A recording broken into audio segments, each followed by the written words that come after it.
ఇప్పుడు ఒకరి జీవితంలో దేవుని యొక్క చిత్తం తెలుసుకోవటం ఎలా అనేది మనం అర్థం చేసుకుందాం.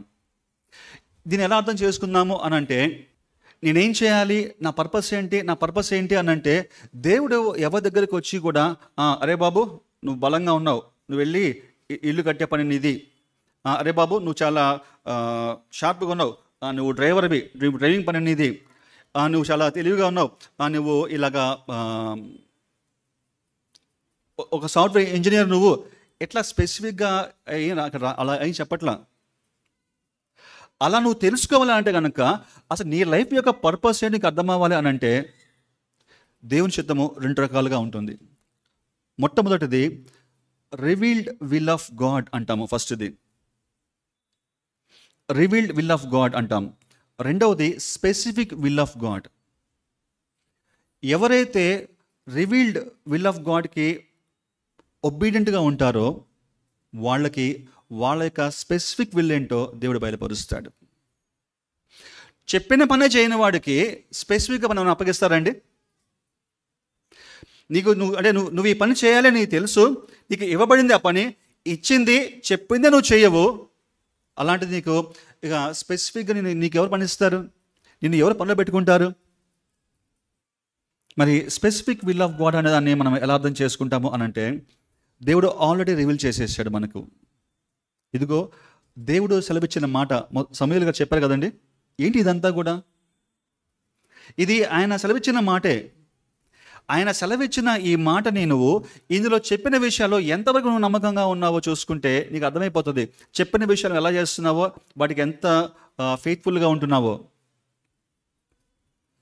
నేను 1996 నుంచి 98 వరకు రాజమండ్రి దగ్గర ఒక కాలేజీలో డిప్లొమా చదువుకున్నాను.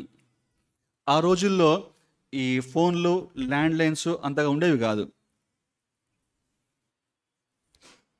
ఇంటి దగ్గర నుంచి ఇన్ఫర్మేషన్ రావాలి అని అంటే లెటర్స్ రాసేవాళ్ళు.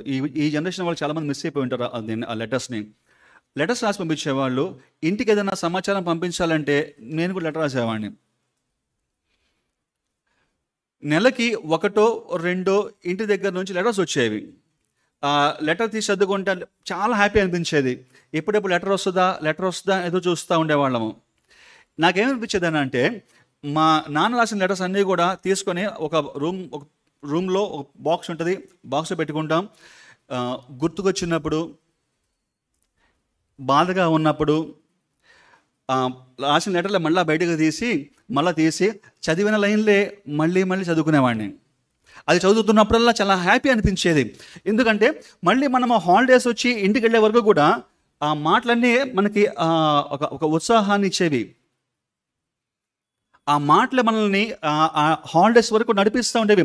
అదే లెటర్స్లో చూసుకున్నప్పుడల్లా అంటే వాళ్ళు ప్రేమగా రాసేవాళ్ళు. అరే బాబు బాగున్నావా, బాగా టైంకి తింటా ఉండు, బాగా చదువుకో, జాగ్రత్తగా ఉండు, ఇదిగో ఈ 200 ఇస్తున్నాను, ఏదో ఫీజు కట్టాలన్నావు కదా, ఖర్చు పెట్టుకో, ఎక్కువగా బయట తిరగమాకు, గొడవలకి పోమాకు అంటే ఆ లెటర్ చూస్తూ ఉన్నప్పుడు ఏం కనిపిస్తుంది ఆ మాటల్లో? నాన్న యొక్క ప్రేమ కనిపిస్తూ ఉంటుంది. అరే మా నాన్నకంటే ఇంత ప్రేమనా, టైంకి తినన్న మాట 10 సార్లు చదువుకునేవాడిని. గొడవలకు పోమాక, జాగ్రత్తగా ఉండు, బాగా చదువుకో, అందరితో మంచిగా ఉండు, అదిగో నువ్వు ఇలాగ వస్తావు కదా, ఈ టైంకి వస్తావు కదా, ఈ టైం మనం ఇంటికి కలుసుకుందాం అన్న మాటలు రిపీటెడ్గా అవే చదువుకునేవాళ్ళం. ఏదైనా మూడు బాగలేదనుకోండి, గబ్బగబ్బ రూమ్కి రావటము, పెట్టి ఓపెన్ చేసుకోవటము, లెటర్ అని బయట తీసుకోవటము, చదివిన లెటరే, అప్పటి నాకు అసలు చదివిన మళ్ళీ లెటరే, అది చదివిన లైన్ మళ్ళీ చదువుకుంటే ఏమొచ్చేదో తెలుసా? మనసులో చాలా ఒక కంఫర్ట్ వచ్చేది. ఇది దేవుని మాట అయితే కనుక దీన్ని మనం ఎలా తీసుకోవాలి? ఇది దేవుడు మనకి ఇచ్చినటువంటి ఒక లెటర్ అని, ఇందులో ఆయన మనస్సు ఉంటుందని, ఇది మన కోసమే ఇచ్చాడని మనం మాట్లాడుకుందాం రా అనంటే కనుక ఎట్లా మాట్లాడతాం? ఆ రోజుల్లోనేమో పితరుల ద్వారా మాట్లాడాడు, ఇప్పుడు కుమారుడు ద్వారా మాట్లాడుతూ ఉన్నాడు, వాక్యమైన దేవుడి ద్వారా మాట్లాడుతూ ఉన్నాడు. ఇది కదా దేవుడు మనకి ఇచ్చినటువంటి ఆయన మాట. మనం మాట్లాడుకుందాం రా అని అంటే ఎట్లా? ఇది తీసుకొని పోవాలా, ఇది తెరుచుకుంటేనే, ఇది తెరిచిపెట్టుకోవాలి. ఆయన ఇచ్చినటువంటి ఆయన మాట కనీసం ఒక్కసారైనా పూర్తి చదివామా? అంటే basic revealed will of God. చదువుకోమని ఇచ్చాడు. చదువు వచ్చిన వాళ్ళమే కనీసము ఒక్కసారైనా సరే బైబిల్ని పూర్తిగా చదవని వాళ్ళం చాలామంది ఉన్నాం. చదివినా కూడా ఏ ఒక్క మాట మనకు గుర్తుండదు. చదివామంటే చదివాము. అలా కాకుండా ఇది నా తండ్రి యొక్క మనస్సు, ఇందులో ఆయన మనస్సు ఉంది, ఆయన ప్రేమ ఉంది, నన్ను ఎంతగా ప్రేమిస్తున్నాడో, నా కోసం ఎంత ఆయన తప్పిస్తూ ఉన్నాడో, నన్ను రక్షించుకోవడానికి ఎంత ఏర్పాటు చేసి ఉన్నాడో, ఇది రాపించాడో, ఇది నాది అని ఇప్పుడు చదువుతాం. అట్లా ఎప్పుడు గుర్తొస్తే అప్పుడు, ఎప్పుడు చదవాలనిపిస్తే ఎప్పుడు బాధ అనిపిస్తే అప్పుడు, ఎప్పుడు అమ్మ నాకు మా దేవునితో మాట్లాడాలనిపిస్తూ ఉంది అని పరిగెత్తుకుంటా వచ్చి ఇప్పుడు నా బైబిల్ తీసే అనుభవం మనకు వస్తుందా? బేసిక్ రివీల్డ్ విల్ మనం చేయము కదా. ఇక చెప్పనిదే మనకి ఇంకేం చేస్తాం?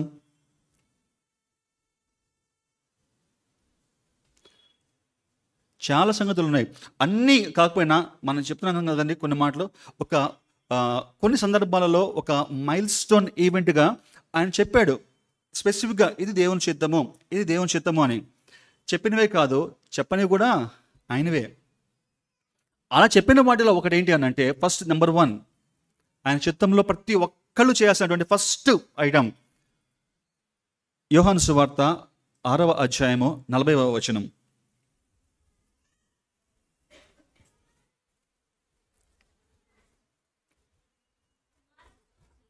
కుమారుని చూచి ఆయన యందు విశ్వాసముంచు ప్రతి వాడును నిత్య జీవం పొందుటయే నా తండ్రి చిత్తము, అంచెదినమున వాణిని నేను లేపుదును. First revealed will of God ఏంటి తెలుసా? We must believe in Jesus Christ. నువ్వు యేసు క్రీస్తు ప్రభునందు విశ్వాసం ఉంచి నువ్వు రక్షణ పొందాలి అన్నది ఆయన యొక్క చిత్తము. చాలా చక్కగా చెప్తాడు ఆయన.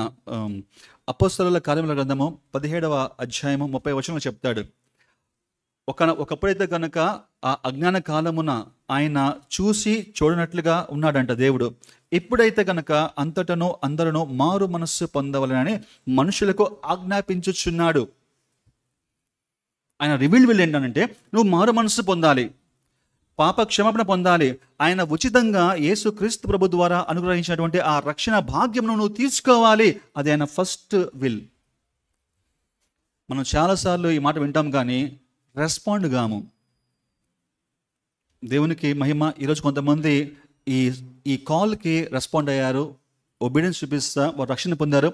ఈరోజు వాళ్ళు బాప్తిసం కూడా తీసుకోబోతున్నారు. ఇంకా ఎన్నోసార్లుగా ఈ మాటలు వింటా కూడా దేవుని యొక్క మాటకు లోబడక, మారు మనసు పొందాలి అని దేవుడు కోరుకుంటున్నటువంటి ఈ మొదటి చిత్తమునకు లోబడక ఇంకా హార్డ్గా ఉన్న వాళ్ళు చాలామంది ఉంటారు మనలో. ఇంకా టైం ఉందిలే, ఇంకా చూద్దాంలే, ఇంకో ఇది టైం కాదులే, పెళ్ళి అప్పుడు చూద్దాంలే, ఇంకెప్పుడన్నా చూద్దాంలే, ఉద్యోగం అప్పుడు చూసుకుందాంలే. ఎవరు చెప్పారు నీకు రేపని? ఎవరు చెప్పారు ఇంకా చాలా టైం ఉందని? ఏ బుక్లో చదివానని నాకు గుర్తులేదు కానీ సంగతి మాత్రం గుర్తుంది. చాలా కాలం క్రితం చదివినట్లు గుర్తున్నాను. అది డిఎల్ మూడీ గారు. ఆయన ఒక టైంలో ఒక మీటింగ్లో వాక్యం చెబుతూ చాలా చక్కగా సువార్త చెప్పి ఆయన వాళ్ళకి రక్షణలోనికి ఒక పిలుపునిచ్చాడు. అయితే ఏమైందో మనకు తెలియదు కానీ మళ్ళీ నెక్స్ట్ వీక్ వచ్చిన తర్వాత ఆయన యాజ్ యూజువల్ ఒక మీటింగ్ అయిపోయింది. మీటింగ్ అయిపోయిన తర్వాత ఆర్గనైజేషన్ పిలిచి ఒక ప్రశ్న అడిగాడు వాళ్ళని. బ్రదర్, మన లాస్ట్ మీటింగ్ అయినప్పుడు గాస్పల్ చెప్పిన తర్వాత ఆల్టర్ కాల్ ఇచ్చినప్పుడు కొంతమంది యవనస్తులకు ఉన్నారు అక్కడ. వాళ్ళలో కొంతమంది నాకు గుర్తున్నారు. ఆ పర్టికులర్ ప్లేస్లో ఉన్న ఆయన, ఇంకొక ఆయన, వాళ్ళిద్దరూ ఏమయ్యారు అని అడిగాడంట. సార్, అన్ఫార్చునేట్లీ అదే రోజు ఈవినింగ్ వాళ్ళకి ఏదో ఒక యాక్సిడెంట్ జరిగింది, వాళ్ళు చనిపోయారు సార్ అని చెప్పారంట. ఆయన అదే ప్లేస్లో కుప్పగూలిపోయి పెద్దగా ఏడుస్తా గుండెలు బాదుకుంటున్నాడంట. అయ్యో, నేను ఎంత పొరపాటు చేశాను, అయ్యో నేను ఎంత తప్పు చేశాను అని. ప్రభువా నన్ను క్షమించు, నేను ఎవరిని వాళ్ళకి మీరు సువార్త ప్రకటించబడిన తరువాత ఆల్టర్ కాల్ ఇచ్చిన తర్వాత మీరు ఒక 1 వీక్ టైం తీసుకొని మీరు నిర్ణయం చెప్పండి అని అన్నాడంట ఆయన. యాక్చువల్గా లేచి నుంచున్న వాళ్ళకి కొంతమంది అవునంటే, ఒకవేళ మీరు ఇంకా ఆలోచిస్తే కనుక ఏం పర్వాలేదు, టైం తీసుకొని మీరు విన్న మాటలు ఆలోచించి నెక్స్ట్ వీక్ వచ్చి చెప్పండి అన్నాడంట. ఈలోగా ఏమైపోయింది? జరుపుకోవడం జరిగిపోయింది. 2 ఆత్మలు నశించిపోయినాయి. ఆయన అంటున్నాడు, నేనెవరిని వాళ్ళకి ఒక 1 వీక్ టైం ఇవ్వడానికి? నాకేం తెలుసు రేపు ఏం జరుగుతుందో? అయ్యో, నేను ఎంత పొరపాటు చేశాను, నేను ఎంత ఘోరమైన పాపం చేశాను. ఆ రోజు నుంచి ఆ విధంగా రెస్పాండ్ అవ్వడం మార్చుకుని ఆయన సువార్త చెప్పిన వెంటనే, ఈ మాట నువ్వు విన్న వెంటనే ఇది నీకు కనుక చెందితే కనుక, నువ్వు మారు మనసు పొందిన వాడివైతే కనుక, ఈ క్షణమే నీది, గతించింది నీది కాదు, రాబోయేది నీది అనే గ్యారంటీ కూడా కాదు. ఈరోజు నీ రక్షణ దినము. మారు మనసు పొందటానికి, మారు మనసు పొందిన నీవు అది రుజువు చేయడానికి బాప్తిసం తీసుకోమని దేవుడు మొట్టమొదట ఆయన యొక్క చిత్తాన్ని చెప్పాడు. ఇది first milestone revealed will of God. దీనికి ఎలాంటి ఎక్స్క్యూజ్ లేదు, అందరం చేయాల్సిందే. ఇప్పుడు రెండో చెప్తాను. రివీల్డ్ విల్ ఆఫ్ గాడ్లో we must live a holy life, living holy life.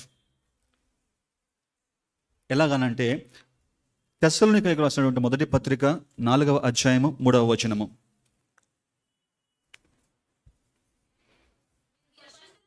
మీరు పరిశుద్ధుల అగుటయే, అనగా మీరు జారత్వమునకు దూరముగా ఉండుటయే దేవుని చిత్తము. ప్రతి ఒక్కరు కూడా యేసు ప్రభులో మారు మనసు పొంది రక్షణ పొందిన తరువాత పరిశుద్ధంగా జీవించాలి అన్నది దేవుని యొక్క చిత్తము. కుదిరితే ట్రై చేయండి, కుదరకపోతే ట్రై చేస్తూ ఉండండి అనలా ఆయన. నువ్వు చేసి తీరాల్సిందే, నువ్వు దానికి కమిట్ చేసుకోవాల్సిందే. ఇంకొంచెం ముందుకెళ్తూ అంటాడు, మీలో ప్రతి వాడును దేవుని ఎరుగని అన్యజనుల వలె కామాభిలాష ఎందు కాక పరిశుద్ధత ఎందును ఘనత ఎందును తన ఘటమును ఎట్లు కాపాడుకొనవలెనో అది ఎరిగి ఉండుటయే. అంటే అర్థం ఏంటో తెలుసా? మారు మనసు పొందిన తర్వాత, రక్షణ పొందిన తర్వాత నాకంతా తెలుసు, నా ఇష్టము, నేను ఎక్కడెక్కడ తిరిగి వస్తాను, నాకు ఆ మాత్రం తెలియదా, మీరు నాకు అన్నీ చెబుతారా అంటే కుదరదు. ప్రతి విషయంలో కూడా ఎంత జాగ్రత్తగా ఉండాలో, నీ యొక్క రక్షణ ఎలా కాపాడుకోవాలో, నీ పరిశుద్ధతను ఎలా కాపాడుకోవాలో, దేవుడు నీకు ఇచ్చిన ఆ ఘనత ఎలా కాపాడుకోవాలో కూడా నువ్వు తెలుసుకో. అమాయకంగా ఉండి నాకు తెలియలేదండి, నేను మోసపోయానండి, చెప్తే నమ్మానండి అంటే కుదరదు. మరి నీకు ఆ సంగతి ఎలా తెలుస్తాయి? దీని వాక్యం చదువుకోవాలి, నేర్చుకోవాలి, అడగాలి, అడిగి తెలుసుకోవాలి. ఈరోజు ఎంతమంది వాక్యం చదువుతున్న వాళ్ళు చదువుతూ ఉండగా డౌట్ వస్తే, అన్న నాకు ఈ డౌట్ వచ్చింది, మీరు ఎప్పుడు ఖాళీగా ఉంటారు, మీరు ఎప్పుడు ఖాళీగా ఉంటే చెప్పండి, నేను అప్పుడు వస్తాను, నాకు ఈ డౌట్ నాకు క్లారిఫై చేయండి, నాకు నేర్పించండి, నాకు చెప్పండి అని అడిగేవాళ్ళు. ఇలా మీటింగ్స్ రావటము, సండే రావటము, ఆయా నియామక కుడికలకి రావటము, పైన వెంటనే వెళ్ళిపోవటమే కానీ స్పెసిఫిక్గా ఎవరైనా సరే ఫోన్ చేసి, అన్నా నాకు ఈ విషయం కావాలి, ఈ విషయం నేను నేర్చుకోవాలి, ఇది నాకు అర్థం కావటం లేదు, ఇది నాకు తెలియటం లేదు, మీరు ఎప్పుడంటే ఎప్పుడు వస్తాను, నైట్ 10 గంటలకు వచ్చి కూర్చుంటాను, నాకు మీరు చెప్పాలి అని ఎవరైనా అడుగుతున్నారు ఈ రోజుల్లో? అలా లేవు. మనం కంపార్ట్మెంటల్ లైఫ్ అయిపోయింది మనది. నచ్చినట్టు పోతాం, నచ్చినట్టు జీవిస్తాం, కాంప్రమైజ్ అయిపోతాం. కానీ దేవుడు అంటున్నాడు అలాగ కుదరదు అంటున్నాడు. ఎందుకు అనంటే ఇంకొంచెం కిందకి వెళ్తే మనకు అర్థమవుతుంది. ఆ తర్వాత వచనము, నువ్వు కనుక ఈ విషయాల్లో కనుక నువ్వు మోసపోయానన్నా, నువ్వు తప్పు చేసినా అది ఎలాంటి కాన్సిక్వెన్స్ అంటే తెలుసా, కాన్సిక్వెన్స్ అవుతుందో తెలుసా? తర్వాత చదవండి ఇంకొక మాట, 6వ వచనం. అతిక్రమించి తన సహోదరునికి మోసం చేయకూడదు, జాగ్రత్త. ఎందుకు తెలుసా ఆ మాట? ఆయన ఏ జాగ్రత్తం అయితే అంటున్నాడో ఆ జాగ్రత్తం అంటే అర్థం ఏంటి అనంటే, వివాహం లేకుండా, వివాహాన్ని గౌరవించకుండా, యవ్వన కాలంలో వారి యొక్క పవిత్రత కాపాడుకోకుండా ఈ పిచ్చి పిచ్చి సంబంధాలు, పిచ్చి పిచ్చి స్నేహాలు ఇప్పుడు చాలా వచ్చేసాయండి. ఈ డేటింగ్స్ చాలా ఎక్స్టెండ్ అయిపోయాయి. మాదాపూర్లో ఒక హాస్టల్ పైన బోర్డు పెట్టారు, men and women can live together, we can accommodate PG hostels అని బోర్డు పెట్టారు. అంటే పెళ్ళక్కర్లా, ఓ అమ్మాయి ఒక అబ్బాయి కలిసి ఉండొచ్చు అంట అక్కడ ఆ హాస్టల్లో. ఏమైనా అర్థం ఉందండి దానికి? ఇక పెళ్ళి అనే దానికి ఒక అర్థం ఉంటుందా? ఆ సంబంధాల ద్వారా బయటకు వచ్చేటువంటి పిల్లలకి అసలు ఏమన్నా విలువ ఉంటుందా? ఇక్కడ అన్న మాట అర్థం ఏంటి అని అంటే, ఒకవేళ కనుక ఎట్లాంటి జాగ్రత్త వల్ల కనుక నువ్వు ఉన్నావు అంటే దాని అర్థం ఏంటి అని అంటే, జాగ్రత్త, నువ్వు ఎవరితో పాపం చేస్తున్నావో రేపొద్దున ఆ అమ్మాయికి వివాహం అయితే ఆ అబ్బాయిని నువ్వు మోసం చేస్తున్నావు. నువ్వు జాగ్రత్త, నువ్వు ఎవరితో అయితే నువ్వు జాగ్రత్త చేస్తున్నావో ఆ అబ్బాయితో పెళ్ళి అయ్యేటువంటి ఆ అమ్మాయికి మోసం చేస్తున్నావు. నీకు నువ్వే మోసం చేసుకోవటంలా. ఇది ఒకరినొకరు మోసం చేసుకోవటము, భయంకరమైనటువంటి స్థితి ఇది. ఇక్కడ ఆయన చెప్పాడు రివీల్డ్ విల్ అంటే నువ్వు ఎలా పడితే అలా ఉండడానికి వీల్లేదు. అందుకంటాడు ఆయన, వివాహము అన్ని విషయాల్లో ఘనమైనది. మనం పెళ్లి కార్డులు అక్కడ తాపేస్తాం కానీ కంటిన్యూ చేసుకోవాలి. ఘనమైనది గాను పానుపు నిష్కలంకంగాను ఉండవలేను అంటే నువ్వు ఉంచాలి, దాన్ని అపవిత్రం చేయకూడదు అని వెంటనే అంటాడు, జాగ్రత్త, వేశ్యాసంగులకు దేవుడు తీర్పు తీరుస్తాడు. నువ్వు అనుకుంటున్నావేమో చాలా బాగుంది, ఇది చాలా ప్రెషర్గా ఉంది అనుకుంటున్నావేమో, కానీ జాగ్రత్త, నువ్వు దేవుని తీర్పుకు గురవుతున్నావు. నువ్వు మోసపోతున్నావు, మోసము చేస్తున్నావు, నువ్వు అన్యాయం చేసుకుంటున్నావు, మరొకరికి అన్యాయము చేస్తున్నావు. ఈరోజు కాదు, గత 7-8 సంవత్సరాలుగా మీకు కనుక ఇవి క్రైమ్ రిపోర్ట్స్ చూసే అలవాటు మీకు ఉంటే కనుక ఇయర్లీ వన్స్ గవర్నమెంట్ పబ్లిష్ చేస్తారు. మీకు ఆసక్తి ఉంటే చూడండి, ఆల్మోస్ట్ ఈ క్రైమ్ రేట్స్లో ఈ ఇల్లీగల్ అఫైర్స్ యొక్క క్రైమ్స్ విస్తారంగా పెరిగిపోయాయట. ఎప్పుడు లేనంతగా పెరిగిపోయినాయట. ఒక్కొక్క కేసుకి సంబంధం లేకుండా ఈ పోలీస్ డిపార్ట్మెంట్ వాళ్ళు స్టన్ అయిపోయేటువంటి న్యూస్ చూస్తూ ఉన్నారంట.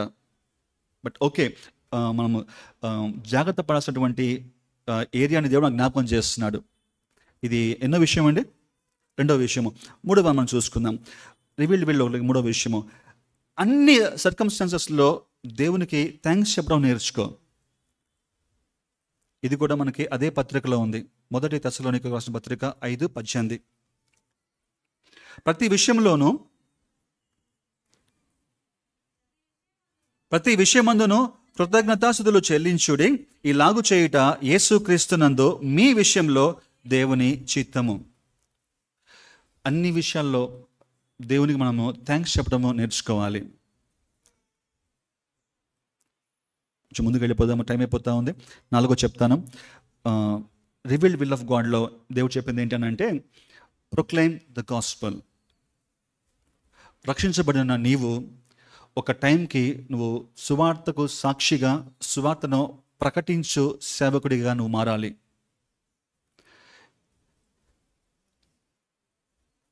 మార్కు సువార్త 16వ అధ్యాయము 15-16 వచనాలు.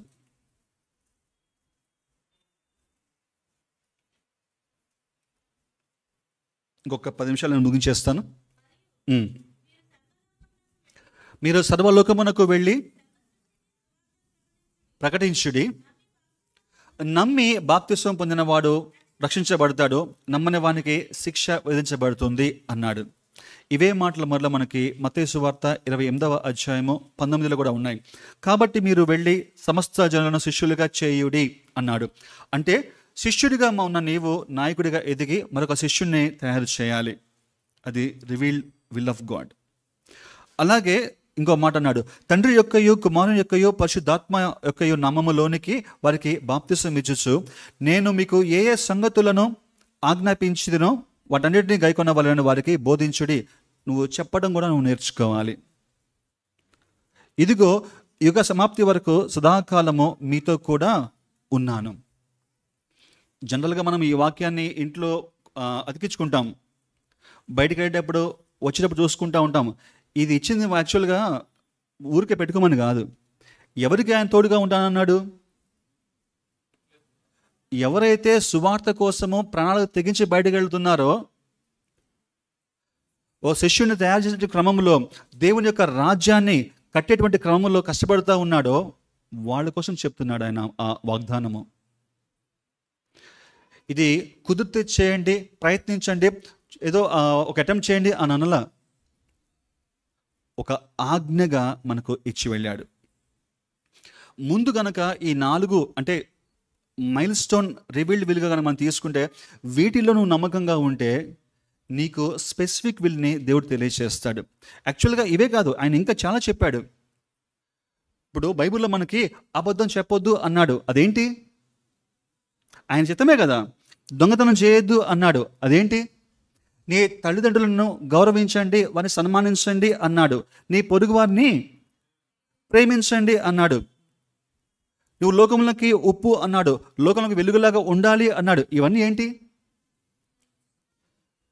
ఆయన నువ్వు ఆయన అంటే నీ పట్ల ఆయన ఉన్నటువంటి ఉద్దేశాలు అవన్నీ కూడా, ఆయన చిత్తం ఇదంతా కూడా. దేవుని చిత్తం చేయడం అని అనగానే కేవలం పెళ్ళప్పుడు మాత్రమే వచ్చి అబ్బాయి నేను ఏ అమ్మాయిని పెళ్లి చేసుకోవాలి, అమ్మాయి వచ్చి నేను ఏ అబ్బాయిని పెళ్లి చేసుకోవాలి, ఈ విషయంలో దేవుని చిత్తం నాకు చెప్పండి అంటే, దానికంటే ముందు అమ్మా బాబు ఇదిగో ఇవన్నీ దేవుడు నీకు చెప్పాడు. ఇవన్నీ కూడా ముందు ఇవన్నీ నువ్వు చేయాలి. అక్కడ ఒక్క దగ్గరే కాదు, ఆయన నోటి మాటగా మనకి వాక్యం ఇచ్చాడు. నేను చదువుకోవాలి, దేవునితో మనం మాట్లాడుకోవాలి, దేవునితో సహవాసం చేయాలి, ఆయన మాట్లాడుతూ ఉంటే వెంటనే నేర్చుకోవాలి. ఇవన్నీ కూడా ఆయన మనకి ఇచ్చేటువంటి ఆయన ఉద్దేశాలు. వీటికే లోబడకపోతే కనుక ఇక స్పెసిఫిక్గా నీకు ఎక్కడ వస్తుంది కాలు?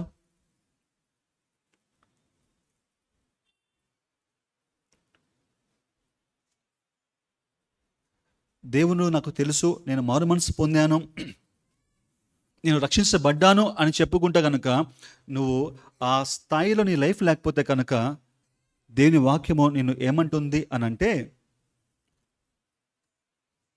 ఇదిగో ఈ మాట అంటుంది. యోహాను రాసినటువంటి మొదటి పత్రిక 2వ అధ్యాయము 4వ వచనము. రక్షించబడ్డాను అనుకుంటావు, విశ్వాసిని అని చెప్పుకుంటావు, కానీ దేవుని చిత్తానికి మాత్రము చోటు ఇవ్వవు. అలాంటి నిన్ను బైబిల్ ఏమంటుందో తెలుసా? నేను చదువుతున్నాను, వినండి. మొదటి యోహాను రాసిన పత్రిక 2వ అధ్యాయము 4వ వచనము. ఆయనను ఎరిగి ఉన్నానని చెప్పుకొనొచ్చు, ఆయన ఆజ్ఞలను గై కొననివాడు అబద్ధీకుడు, వాడిలో సత్యము లేదు. నువ్వు చెప్పుకుంటున్నావు. ఎవరు ఈ వ్యక్తి? ఎవరు ఈ అబద్ధీకుడు? దేవుని చిత్తమునకు లోబడనివాడు, దేవుని చిత్తమును ఎరుగనివాడు. అంటే దేవుని చిత్తానికంటే ముందే దేవుణ్ణి ఎరుగనివాడు. ఎందుకంటే దేవుడు చెప్పిన పనులు ఏమి చేయని వాడికి దేవుని ప్రత్యక్షత ఉంటుందా? ఉండదు కదా. అంటున్నాడు, జాగ్రత్త, నువ్వు ఆ విధంగా మిగిలిపోకూడదు. ఇంకొక 2 వచనాలు చూపించి ముగించేస్తాను. నీవు అలా మిగిలిపోకుండా నీవు బాగుపడాలి, నీ జీవితం మేలుకరంగా ఉండాలి అని అంటే నువ్వు నీ లైఫ్లో కావాల్సింది ఒకటి ఉన్నది. మారు మనసు పొంది అనేక సంవత్సరాలు అవుతున్నా కూడా అంతకుముందు ఎలా ఉన్నావో ఇప్పుడు కూడా అలాగే ఉంటే, అదే స్టేజ్లో ఉంటే ఉపయోగం లేదు. అందుకు దేవుడు చెప్పిన మాట ఏంటి అని అంటే, రోమీయులకు రాసిన పత్రిక 12వ అధ్యాయము 2వ వచనము. ఒకడు దేవునిని ఎరిగాడు అన్నది నిజమైతే, రక్షించబడ్డాడు అన్నది నిజమైతే, ఆ వ్యక్తి దేవుడిని ప్రేమిస్తున్నాడు అన్నది నిజమైతే, ఆ వ్యక్తిలో ఇది జరగాలి. ఏంటి అని అంటే, మాట చదువుకుందాం. ఈ లోక మర్యాదను అనుసరింపక ఉత్తమమును అనుకూలమును సంపూర్ణమునై ఉన్న దేవుని చిత్తమేదో పరీక్షించి తెలుసుకోగలిగినట్లుగా మీ మనస్సు మారి నూతన మగుట వలన రూపాంతరము పొందుడి. అంటే దాని యొక్క అర్థం ఏంటి అని అంటే, ఒక మనిషి ట్రాన్స్ఫర్మేషన్ అనేది ఏదో రెప్పపాటు కాలంలో రాత్రికి రాత్రే జరిగేది కాదు.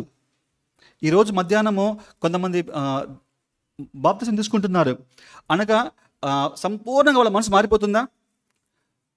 వారు దేవుని కుటుంబంలో ప్రవేశించి వాళ్ళు ఆ విధంగా మారటానికి వాళ్ళ యొక్క ప్రయాణాన్ని మొదలు పెడుతున్న రోజు ఇది. దేవుని కుమారుడుగా, దేవుని కుమార్తెగా. అలాంటి వాళ్ళల్లో ఇది ఏం జరగాలి? ఈ యొక్క రెనోవేషన్ అనేది it's a continual process. Original meaning ఏంటంటే వాడి మనస్సు కంటిన్యూస్గా మారుతూ ఉండాలి, మార్పు చెందుతూ ఉండాలి. ప్రతిరోజు కొంచెం కొంచెంగా ప్రతి ఒక్క విశ్వాసి కూడా రూపాంతరం చెందుతూ ఉండగా ఆ వ్యక్తికి ఏమర్థమవుతుంది అని అంటే 3 మంచి పదాలు ఉంటాయి. Good, acceptable, perfect. ఏంటి అది? దేవుని చిత్తము, అందులో ఉన్నటువంటి ఉత్తమము, అదే కదా మరి ఏర్పరచుకున్నది, అనుకూలము, సంపూర్ణము అయిన దేవుని చిత్తము నీకు అప్పుడు తెలుస్తుంది. నువ్వు కనుక ఆ కంటిన్యూస్గా నీలో ఆ మార్పు రాకుండా, మార్పు తెచ్చుకోవడానికి ప్రయత్నం చేయకుండా, మార్పు వచ్చే విధంగా నీలో పనులు జరగకపోతే కనుక నువ్వు ఏ స్టేజ్లో ఉన్నావో అలాగే ఉండిపోతావు. ఆ జీవితం వల్ల ఎవరికీ ఉపయోగం ఉండదు. అన్నిటికీ మించి నీ వల్ల నీకే ఉపయోగం ఉండదు. రూపాంతరం చెందండి. కంటిన్యూస్గా మీ జీవితాలలో ఆత్మీయంగా దేవుని చిత్తానుసారంగా ఆ మార్పు కలగనివ్వండి. అప్పుడు మీకు దేవుని చిత్తం ఏదో పరీక్షగా మీకు తెలుస్తుంది. అది మంచిది, అనుకూలమైనది, అది సంపూర్ణము అయినది. చివరి మాట చెప్పి ముగించేస్తాను. ఏంటి ఆ చివరి మాట అనంటే, దేవుడు మన ముందున ఈ సమయంలో 2 విషయాలు పెట్టబోతున్నాడు. అది ఇదే మొదటి యోహాను పత్రిక 2వ అధ్యాయము 17వ వచనము. ఈ ఒక్క మాట చదువుగా మనం ముగించేసుకుందాం. లోకమును దాని ఆశయు గతించిపోవచ్చున్నవి, కానీ దేవుని చిత్తమును. ఇక్కడ కూడా 2 పోలిక దేవుడు చెప్తున్నాడు. 2 మనుషులు ఉన్నారండి. ఒకడేమో లోకములో ఉండేటువంటి సంతోషాన్ని కోరుకొని పోతున్నాడంట. అయితే దేవుడు చెప్తున్న మాట ఏంటంటే, లోకము, దాని ఆశ, అందులో ఉన్న సంతోషము అంతా కూడా గతించిపోతూ ఉంది. ఇంకొక మార్గం ఉంది. అతడు దేవుని ప్రేమిస్తూ ఉన్నాడు, దేవుని యొక్క చిత్తమును జరిగిస్తూ ఉన్నాడు. అలాంటి వాడికి ఏమో తెలుసా, నిరంతరము కూడా నిలిచేటువంటి అవకాశం ఉంది. ఈ రెండిట్లో నువ్వు ఏది ఎంచుకుంటావు? నశించిపోయే మార్గాన్ని ఎంచుకుంటావా, నిలిచి ఉండే మార్గాన్ని ఎంచుకుంటావా? మనము యాక్చువల్గా 2 మార్గాలు ఉన్నాయి, కానీ 2 ఆప్షన్స్ లేవు, ఒకే ఆప్షన్ ఉంది. ఎందుకో తెలుసా? నువ్వు ఆల్రెడీ ఉన్నదే లోకంలో, కోరుకోవాల్సింది దేవుని మార్గాన్ని. విశాల మార్గము, ఇరుకు మార్గము, రెండిట్లో ఏది కావాలి? ఆప్షన్ లేదు, ఒకటే. నువ్వు ఉన్నదే విశాల మార్గము, కోరుకోవాల్సింది ఇరుకు మార్గము. జాగ్రత్త. ఈ లోకము యొక్క ఆశ, ఈ లోకమే నశించిపోతూ ఉంది. దానిని నమ్ముకున్న నీవు నశించిపోయేటువంటి ప్రమాదం నీకుంది. కానీ ఎవరైతే దేవుని చిత్తమును జరిగించడానికి ఇష్టపడతారో, దేవుని చిత్తములో కొనసాగడానికి ఇష్టపడతారో, నిరంతరము కూడా దేవునితో కూడా నిలిచేటువంటి ఆ భాగ్యము దేవునికి ఇస్తూ ఉన్నాడు. తల్ల వంచండి, ప్రార్థన చేసుకుందాం. ఈ 2 మార్గాల్లో ఏ మార్గం కోరుకుంటావు నువ్వు? నశించే మార్గాన్ని కోరుకుంటావా, నిలిచే మార్గం కోరుకుంటావా? నిలిచే మార్గం అయితే కనుక అది దేవుని చిత్తమును జరిగించేవాడు నిరంతరము నిలుచును అనే వాక్యం చెప్తా ఉంది. ఆయన చెప్తా ఉన్నాడు, నువ్వు మారు మనసు పొందాలి, దేవుని చిత్తము. నువ్వు పవిత్రంగా జీవించాలి, దేవుని చిత్తము. అన్నిటిని బట్టి దేవుని స్తుతించాలి, దేవుని చిత్తము. నువ్వు దేవుని సేవలో కొనసాగాలి, దేవుని యొక్క రాజ్యము కట్టబట్టంలో కొనసాగాలి, దేవుని చిత్తము. ఎప్పుడైతే ఈ 4 నువ్వు ఇంకా ఆయన తెలియజేసిన వాటిని నమ్మకంగా ఉంటావో, నీ యొక్క స్పెసిఫిక్ విల్ని దేవుడు నీకు తెలియజేస్తాడు. ఎందుకంటే ఆయన చెప్పాడు, కొంచెంలో నమ్మకంగా ఉండేవాడు మరి ఎక్కువలో నమ్మకంగా ఉంటాడు. కొంచెంలోనే నమ్మకంగా లేనివాడు ఇక కొంచెమే లేకపోతే ఇంకా మిగతా దానికి ఛాన్సే లేదు.